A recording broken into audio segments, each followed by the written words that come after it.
Ladies and gentlemen, welcome back to the PrimateCast. I'm your host, Andrew McIntosh, and with me in the studio is sharpshooting summer intern from Texas, Sophie Bernstein. Howdy, y'all. Today is July the 31st, 2014, and we are moving on to the fourth installment of our coverage from the Japan Society for Animal Psychology annual conference that happened on July 19th to 21st of this year. And here we're going to talk to a scientist from Poland named Dr. Maciej Trojan, who's a professor in the Department of Animal Behavior and the Faculty of Science at the University of Warsaw.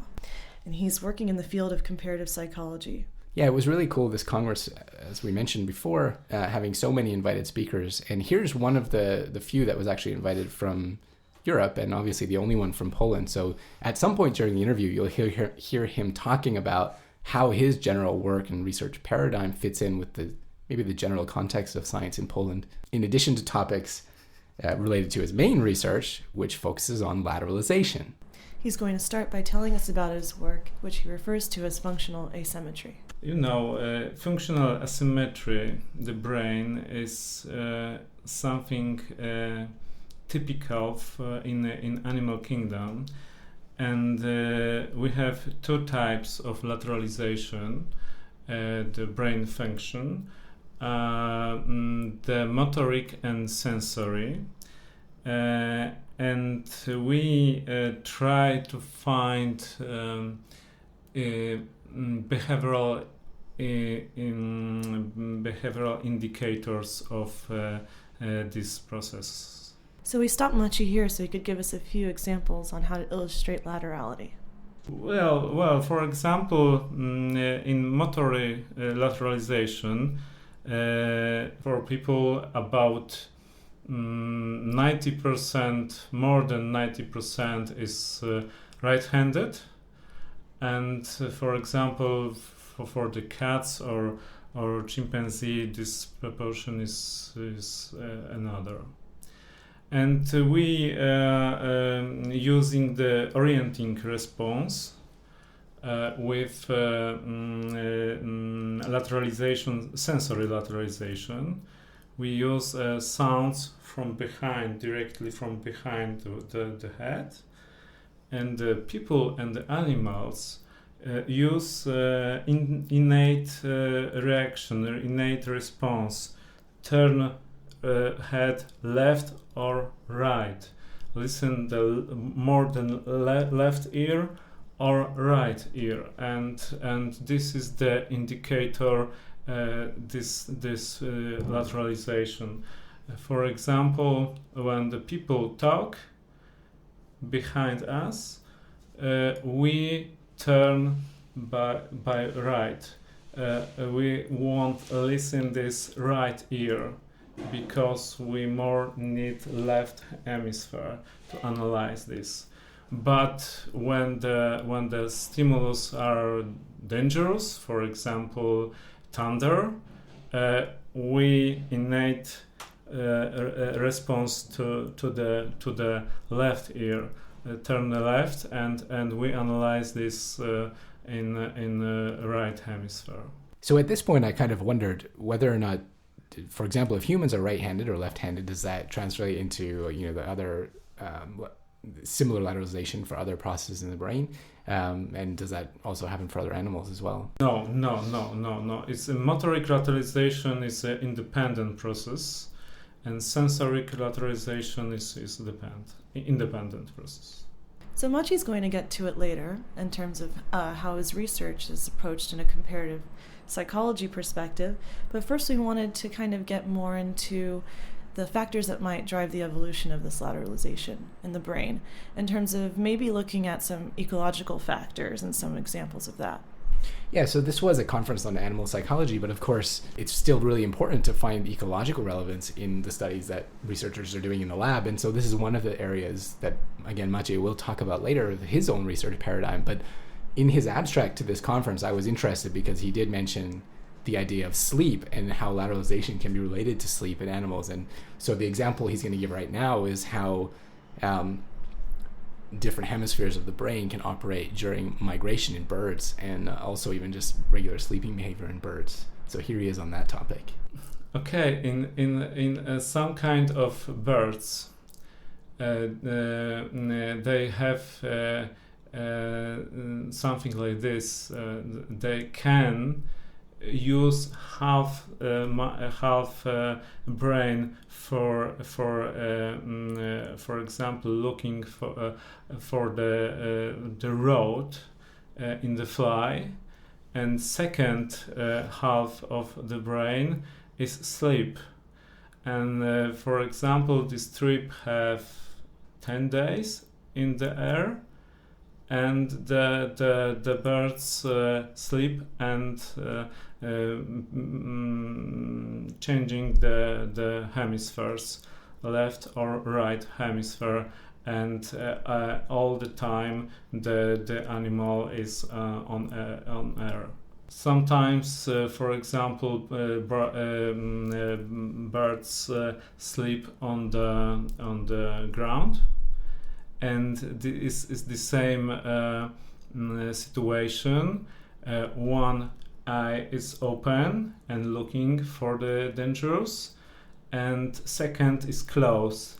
One half a brain sleep, and one is consciousness. So it was interesting to hear from Maciej about the selective pressures that might drive the evolution of laterality. Yeah, it was pretty cool. And one thing that he did say a little bit later was quoting Dobzhansky and saying that nothing in biology makes sense except in the light of evolution.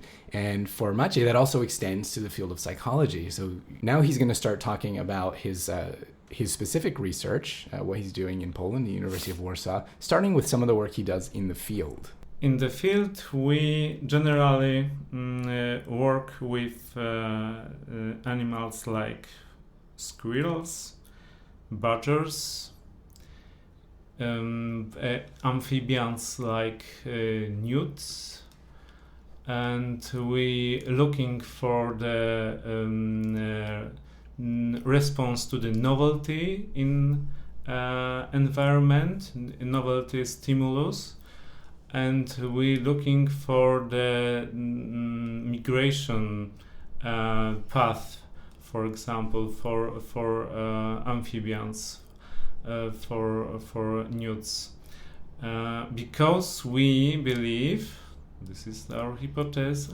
the even amphibians, even newts, use some kind of cognitive processes to get the road in good direction.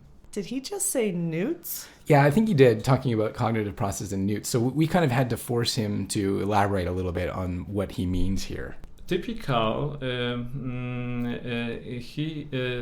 used hygrotropism to move in a good direction, but we observe the amphibians going up to the plants and looking, and go down and continue the roads, and we prepare artificial plants.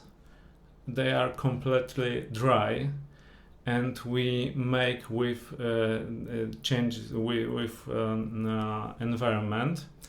And now we starting 1 year ago we start the research with the artificial plants to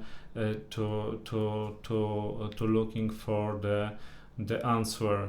If they will be used, this artificial plant, maybe it will be means that not only hygrotropism is important in this movement, in this behavior. Going back to what we mentioned at the beginning of the podcast, we wanted to ask Maciej about how the study of comparative psychology fits into the general realm of science in Poland, and especially at his University of Warsaw. In our laboratory, we have long tradition from 1973, the typical animal behavior research with rats. because many psychologists used rats, and the tradition, the Skinner tradition, is very strong in Poland. But I'm interested the functions of mind, animals' mind, and I think the only laboratory study is not enough for collecting this data. And for example, we a few years ago we tried to make research with numerical competence with black-head ghouls in environment, and this is very, very difficult, but I think is very important to find function of the mind, not only in lab, in artificial environment, but also in really in true environment. In research like this with amphibians or with mammals like squirrels or badgers, we work together with biologists, with ecologists. But in the lab, we make more research like comparative psychology and cognitive ethology. And this is in Poland very, very rare. And only in our lab we make research like this, for example, with dogs, with cats, with rats. When we do research, for example, for numerical competence, theory of mind, and something like this. We'd like to thank Maciej for joining us on the PrimateCast. Yeah, and if for anyone who wants to find out more about his research, what he's doing in Poland, then you can click on the links attached to the news story, on which you'll find this podcast. And join us next time where we talk to Dr. Raman Sukumar from India and hear a little bit about conservation with elephants. Thanks for joining us. You have been listening to the PrimateCast, a podcast series dedicated to the study and conservation of primates around the world. Brought to you by the Centre for International Collaboration and Advanced Studies in Primatology of the Primate Research Institute of Kyoto University. Visit us online at www.cisasp.pri.kyoto-u.ac.jp/news/podcasts and follow us on Facebook at www.facebook.com/thePrimateCast and on Twitter at thePrimateCast.